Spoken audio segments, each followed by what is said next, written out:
Y en esta oportunidad lo que vamos a hacer es exponer el paso a paso de cómo hacer un reemplazo total de la cadera.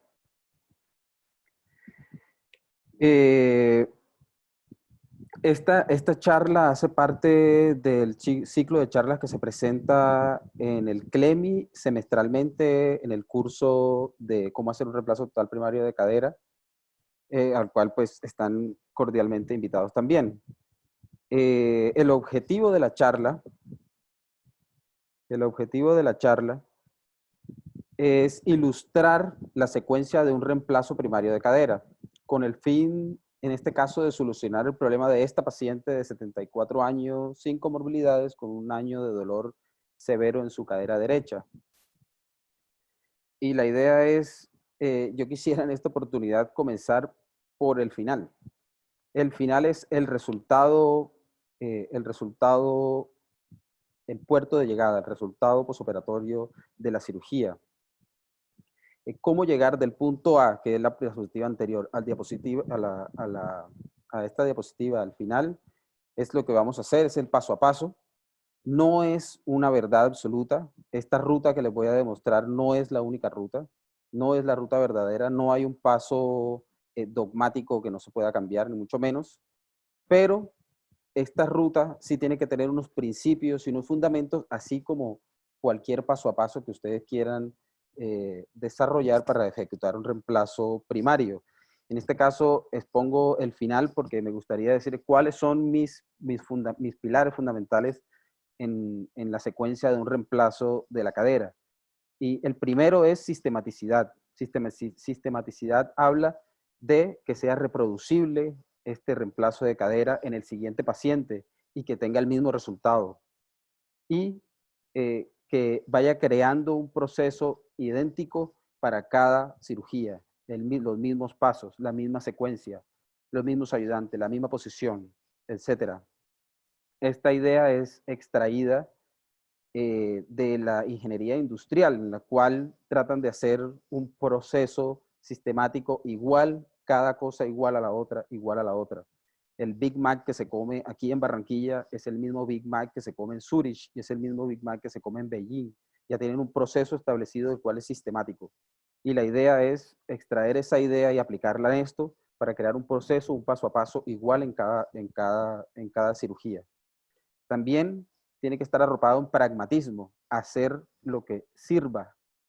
Cada paso tenga un objetivo claro.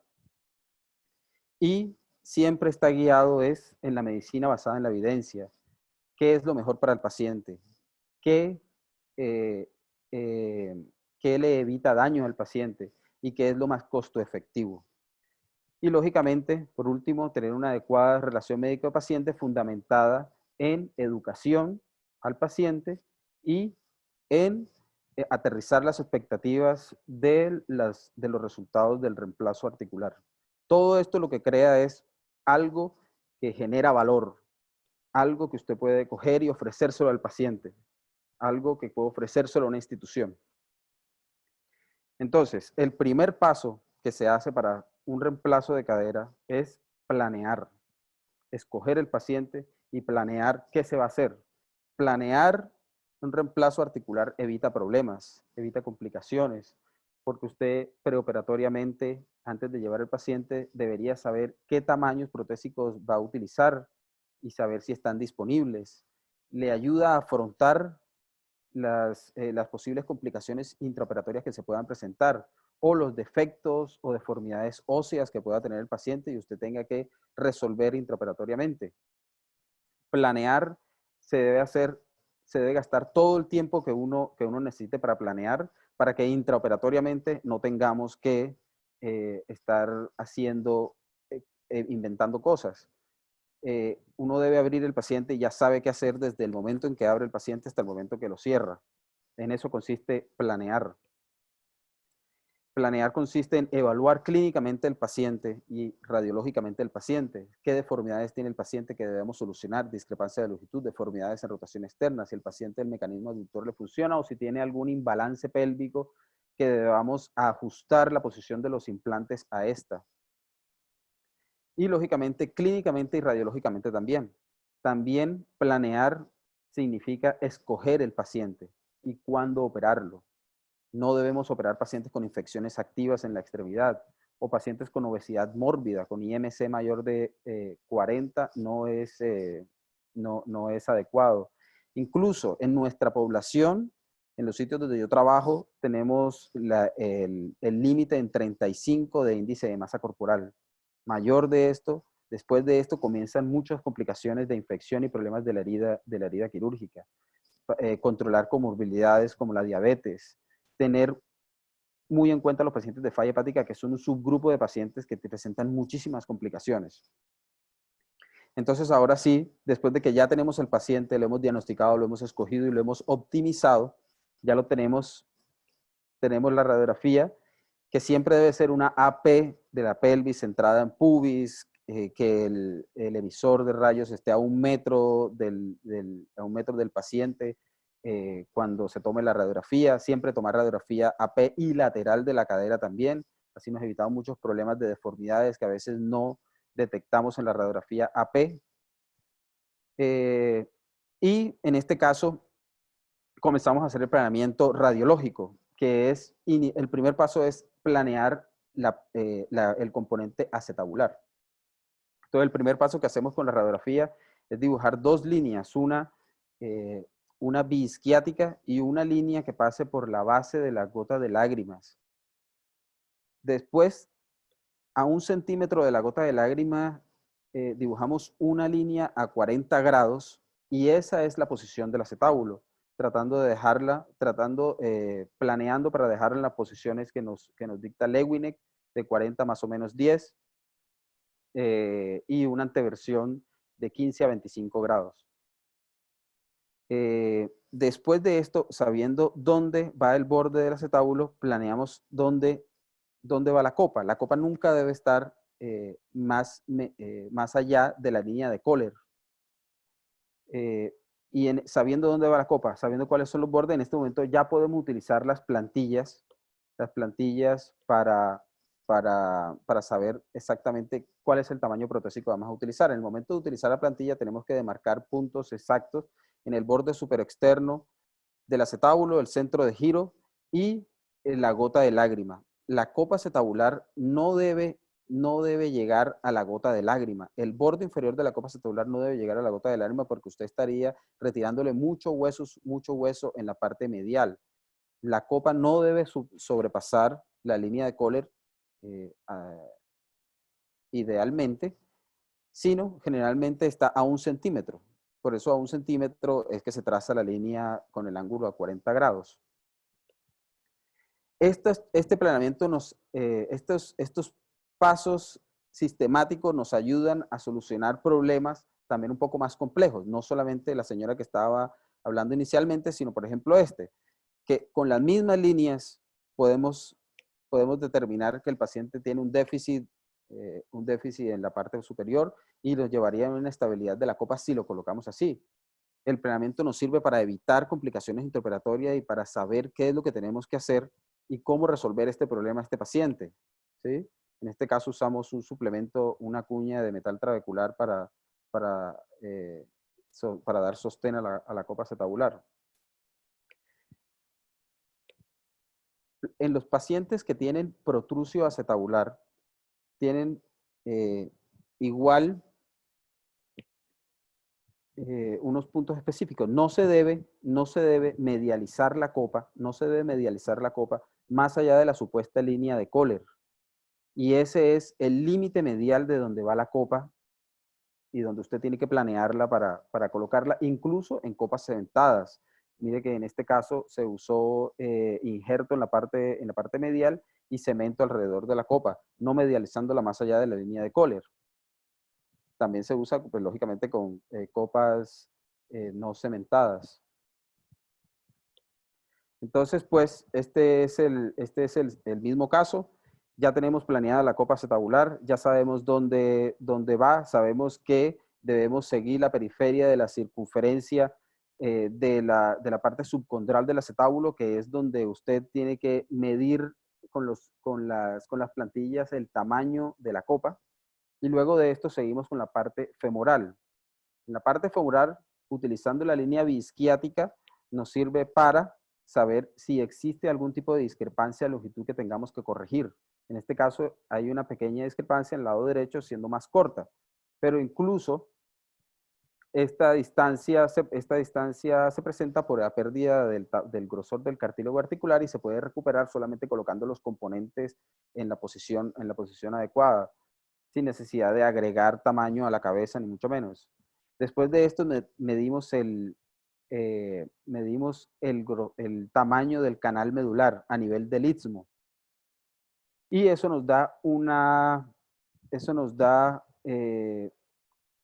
nos ayuda a decidir cuál es el tamaño de la prótesis, nos ayuda un poco. Por ejemplo, en canales que son menores de 11 milímetros generalmente no se pueden cementar porque no hay prótesis cementadas en menores de 11 milímetros. Y además nos ayuda también a saber qué tipo de fémur tiene el paciente según la clasificación de DOR. Recuerde que en los tipo 1 y 2 uno puede utilizar prótesis no cementadas y en el tipo 3 es mejor utilizar prótesis cementadas. Luego de saber el tipo del fémur, de medir el canal medular, el tamaño del canal medular, trazamos una línea que vaya por el eje anatómico del fémur y una perpendicular desde la punta del trocánter. Aquí vamos a tener dos medidas. El offset, que es la distancia desde el centro de giro hasta el eje anatómico, y la relación artículo-trocantérica. La relación artículo-trocantérica es la distancia desde el centro de giro hasta la línea que acabamos de trazar. Cuando esa línea toca el centro de giro, la relación trocantérica es neutra. Cuando está por debajo de esa línea, es una cadera vara con una relación artículo-trocantérica negativa. Y cuando está por encima, es una cadera valga. Esto nos ayuda también a decidir dónde es el corte del cuello femoral. El corte del cuello femoral no es genérico a 1 centímetro como generalmente se hace. Debe ser individualizado. Y nos ayuda mucho saber si la cadera es valga, lógicamente tendrá un cuello un poco más largo, y si es vara, incluso el corte va a nivel del trocánter menor. Otra medida que nos ayuda mucho, sobre todo para recrear la anatomía del paciente, es la distancia desde el trocánter menor hasta el centro de giro. Esa distancia se puede medir y se puede medir intraoperatoriamente también y recrearla intraoperatoriamente. Lógicamente, esta medición también debe hacerse en la cadera sana, en la cadera izquierda, y debemos reconstruir la anatomía de la cadera izquierda en la cadera protésica derecha. Esto es como se debe ver al final. Debe uno medir el offset, la distancia, el tamaño del canal y la relación artículo-trocantérica, y las medidas estas deben ser iguales a las medidas postoperatorias, a menos que usted quiera corregir algún defecto. Luego de tener estas medidas, procedemos a medir con las plantillas, y esto nos ayuda también a saber en dónde está el corte femoral, y nos ayuda también para saber si el paciente necesita un offset extendido o un offset estándar de los que trae las prótesis. En general, es difícil tener las plantillas. Cuando se tiene la plantilla y se sacan fotocopias de estas plantillas, se pueden magnificar aún más. Las plantillas generalmente vienen con un 20% de magnificación per se, porque antes, cuando se utilizaban radiografías en físico, tenían un porcentaje de magnificación. También se debe hacer planeamiento en la proyección lateral. ¿Por qué? Porque muchas veces, como es el caso, la proyección lateral es la que demarca el planeamiento, sabiendo que el ingreso de la prótesis es un poco más posterior. Y si tú utilizas un ingreso por la mitad del cuello, lo que tendríamos es una capa de cemento que no recubre toda la prótesis. Después de ya tener el primer paso, que es, sabemos qué vamos a hacerle al paciente, sabemos cuál es el implante que vamos a utilizar, el siguiente paso es llegar hasta la cadera. Personalmente utilizo el abordaje posterolateral de la cadera. En este momento está en boga el abordaje anterior, el cual es muy bueno también, ¿sí? Y el abordaje lateral también tiene las personas que lo utilizan. No es que un abordaje sea mejor que otro, personalmente escojo el abordaje posterior porque es el abordaje más utilizado, es el gold estándar tradicional, es seguro, extensible, rápido, requiere solamente un ayudante, no necesito instrumental especializado para realizar el abordaje y protege el mecanismo abductor, lo cual me parece que es lo más importante en este abordaje. No abre el glúteo, porque el glúteo es el alma de la cadera. Entonces, este abordaje protege el mecanismo abductor. El abordaje posterior de la cadera se hace en decúbito lateral y se necesita que la posición sea muy cuidadosa. ¿Por qué? Porque al estar en decúbito lateral, si la cadera tiene un sesgo hacia anterior, cada grado que se vaya hacia anterior es un grado que usted le resta a la anteversión. La pelvis no puede estar sesgada hacia anterior. Incluso yo trato de sesgarla un poco hacia posterior, ¿sí? Un poco hacia posterior y debe tener un soporte a nivel posterior y un soporte a nivel anterior para fijar la pelvis en este punto. Y debe estar descubierta toda la pelvis hasta el reborde ilíaco. El hombro debe estar al mismo nivel de la cadera y la columna tiene que estar completamente recta. Este es una adecuada posición para hacer el abordaje posterior. Cuando no se utiliza, cuando el abordaje posterior depende mucho de la posición. Si usted deja el hombro hacia atrás, lo que va a hacer es que durante la cirugía va a tener inconvenientes en colocar el acetábulo en su posición. Después de esto se hace el abordaje, la herida quirúrgica está en el tercio posterior del trocánter mayor y generalmente es 1/3 de la longitud de la herida por encima del trocánter y 2/3 por debajo. Entonces se hace el abordaje tradicional, pierce, brazo cutáneo y la disección hasta exponer el trocánter mayor con su vasto externo. Esta es la bursa, la cual se retira. Y un paso importante, se tiene que separar el glúteo con este Homan que está por debajo del glúteo medio o incluso del glúteo menor y se exponen los rotadores externos. Esta es la imagen del libro que concuerda con la imagen clínica. Luego de esto se hace la tenotomía de los rotadores externos y se expone la cápsula articular, imagen del libro, y luego se hace la capsulotomía desde el reborde superior del acetábulo hasta el trocánter menor. Este es el abordaje profundo. Ocasionalmente se debe liberar un poco la inserción femoral del glúteo. En este punto, esta es la imagen del libro exponiendo la capsulotomía. En este punto yo utilizo un punto fijo en la pelvis para la medición de la longitud y del offset. Utilizo este instrumento, ¿sí? En el cual tiene un chance supraacetabular, el cual permanece toda la cirugía puesta, y se usa este instrumento, el cual es un nivel, y nos da esta longitud aquí.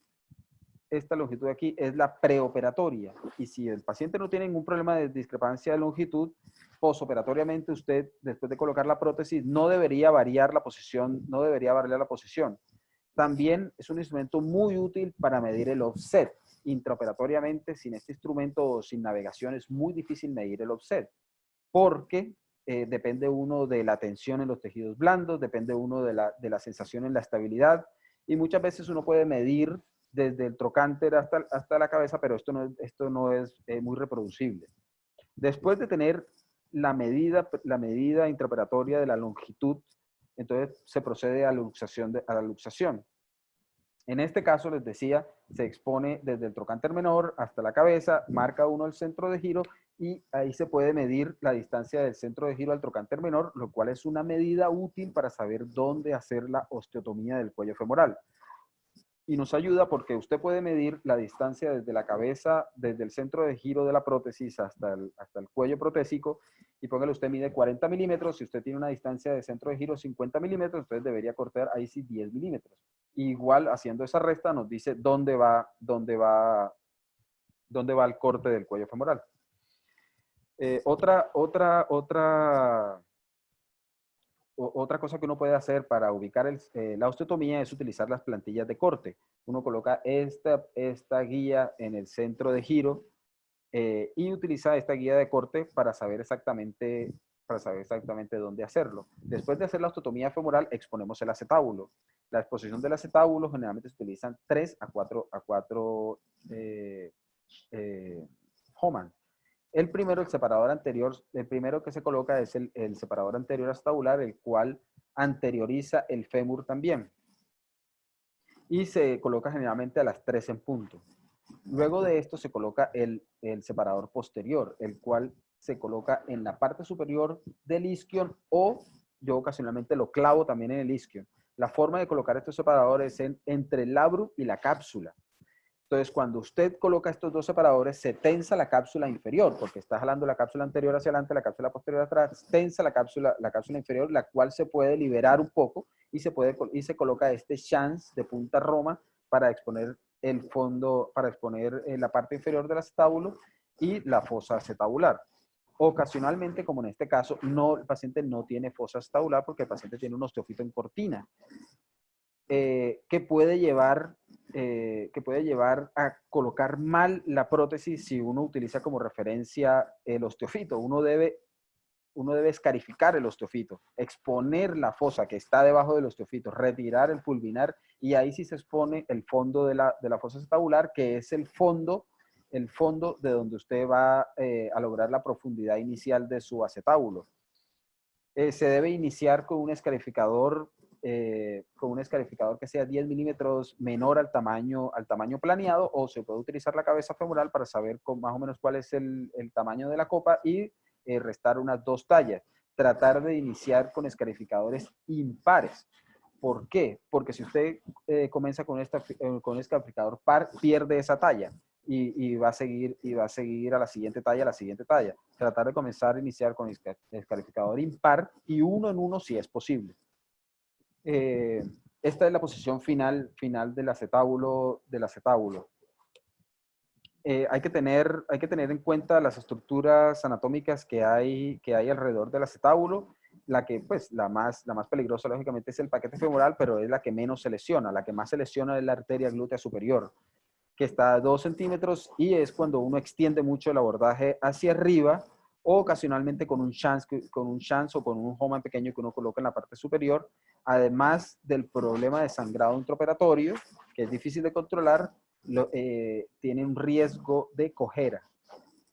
Y el nervio ciático se encuentra a 1 centímetro, a 1.7 centímetros del reborde posterior del acetábulo, y la forma de no lesionarlo es colocando el separador por delante de la cápsula, por detrás del labrum, y colocándolo una sola vez. Que el ayudante, que generalmente es un separador que tiene ayudante, no esté cambiándole de posición para que uno pueda ver mejor, sino colocarlo una sola vez y dejarlo durante toda la cirugía. La forma, hay un paso que yo he visto que es recurrente, que es que en el momento de colocar el escarificador, hay muchos cirujanos que hacen como un bamboleo dentro del acetábulo para escarificar el cartílago remanente, lo cual no recomiendo yo. Usted debe colocar el escarificador en la angulación que usted cree que va la prótesis. Usted coloca el escarificador desde el principio a 40 grados y a 20 grados de anteversión generalmente. Y después usted lo que trata de buscar es que el acetábulo se vea así, se vea esponjoso, sangrante, que tenga buenas paredes anterior y posterior, y en ese momento se puede colocar la copa acetabular definitiva. Lógicamente se hace pruebas, y si se obtiene un buen press fit de la prueba, se coloca la copa, que generalmente es 1 o 2 milímetros de mayor periferia que lo que usted escarificó. Después de colocado el acetábulo,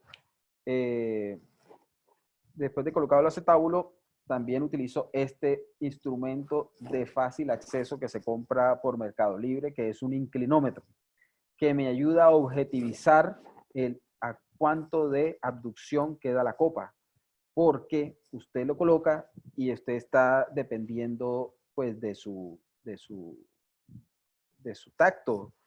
cambio, colocando esto nos da una idea objetiva de qué angulación tiene la copa si usted colocó bien también el paciente, ¿sí? Porque depende mucho que esté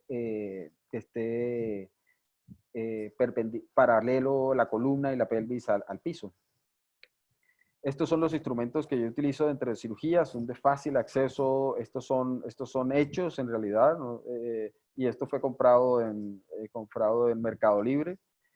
Y este tercer instrumento que no lo había mostrado es un instrumento que se arma y lo que muestra es a 90 grados. Son dos objetos metálicos que quedan a 90 grados y me ayuda para medir la relación artículo-trocantérica. Después de colocado el acetábulo, si usted desea colocarle tornillos, recordar que la posición de los tornillos es en la región postero superior, máximo a las 9, máximo a las 9. Y que estos son sitios en los cuales no se deben colocar pues en reemplazo primario, por lo menos no hay necesidad. Si usted va a colocar tornillos también, colocar dos tornillos. Un solo tornillo no es suficiente y lo que está usted dándole es un eje para que la copa pueda girar en ese. Y 3 tornillos no son necesarios porque no dan más estabilidad. Si usted cree que necesita un tercer tornillo es porque su press fit no es adecuado. Después de colocar los tornillos, se coloca el inserto acetabular y después procedemos ya a exponer el fémur. La exposición del fémur la puede hacer usted con un solo ayudante a 90 grados la pierna y personalmente me gusta colocar este chance aquí para exponer todo el cálcar porque es el sitio donde suceden los cracks en el momento de colocar la prótesis. Ya usted tiene la exposición del fémur, el cual se ayuda mucho uno con un Homan de 2 puntas, con un separador del cuello, se llama. Y en este momento usted utiliza el cincel de caja, el cual debe sesgarse un poco hacia posterior y el cincel de caja también debe ayudarlo a retirar el hueso cortical que queda en la zona 1, porque el remanente de ese hueso cortical en la zona 1 sesga el vástago en varo. Luego de esto se procede al iniciador, que debe ser manual, y a las raspas progresivas. Siempre usar una precargada en el momento de colocar la raspa. Y ya es la raspa de prueba con su cabeza y cuello. Y este es el aditamento que les estaba comentando, que es a 90 grados para ver la relación artículo-trocantérica. Y en este caso, en este punto también ustedes pueden medir la distancia centro de giro trocánter menor y saber cómo está un aproximado de la longitud del fémur. Luego de eso, uno reduce y en el momento de reducir, miramos cómo está con respecto a la medición inicial que hicimos. Y este aditamento nos permite mirar al milímetro cuánto de longitud ganamos. O sea, en este caso ganamos 6 milímetros. Cosa que es muy difícil objetivamente ver si hay o no discrepancia sin una ayuda objetiva. Porque medir la longitud usando las rodillas o usando la pierna se puede modificar después de si el paciente demora mucho tiempo y la pelvis se va hacia un lado o hacia otro. Después de revisar esto, colocamos la prótesis. Generalmente también tengo el sesgo de usar la cabeza más grande disponible, entre 28 y 32. Y el cuarto paso, que es muy importante, especialmente si uno usa este abordaje posterolateral, que es reinsertar, que es cerrar la cápsula, reinsertar la cápsula y reinsertar los rotadores. Si usted no reinserta la cápsula y no reinserta los rotadores, los detractores de este abordaje tienen toda la razón. Este abordaje, si no se reinserta la cápsula, tiene una probabilidad de luxación alrededor del 5%. Si usted reinserta la cápsula y reinserta los rotadores, la probabilidad es de menos del 0.5%. O sea, sin reinsertar los rotadores, usted tiene 8 veces más probabilidad de una luxación posterior. Y yo uso unas suturas a través de unos túneles óseos en 2 en la cápsula y 1 en los rotadores, porque generalmente los rotadores a este nivel, el único que se deja suturar es el piramidal, que ese viene generalmente con los, generalmente viene con los otros rotadores. Y este es el aspecto final del cierre profundo de la, del cierre profundo de la cápsula y de los rotadores. Y entonces llegamos al puerto final, que es cómo quedó, que ya lo habíamos visto desde el principio, cómo quedó la cirugía. Y el último paso pues es rehabilitar. Rehabilitar no significa obligatoriamente hacer terapia física, ¿no? Es más, hay estudios que demuestran que los reemplazos articulares, especialmente de cadera, les va igual si hacen o no hacen terapia física. Rehabilitar es educar primero que todo, educar al paciente, saber cuáles son las expectativas, qué puede hacer inicialmente. Y para el caso un botón, esta paciente tenía 91 años, 6 meses fracturada, pues porque la no querían operarla, pero la señora dijo, pues yo me tengo que operar porque no, antes caminaba, ella no. Y después de 6 meses de no caminar, la señora caminando al otro día de su reemplazo de la cadera. Rehabilitar es enseñar a caminar, es sobre todo evitar inseguridades por parte de la paciente y por parte de los familiares, dar seguridad de lo que hasta dónde puede hacerlo. Eso es rehabilitar. Y bueno, muchísimas gracias por la oportunidad.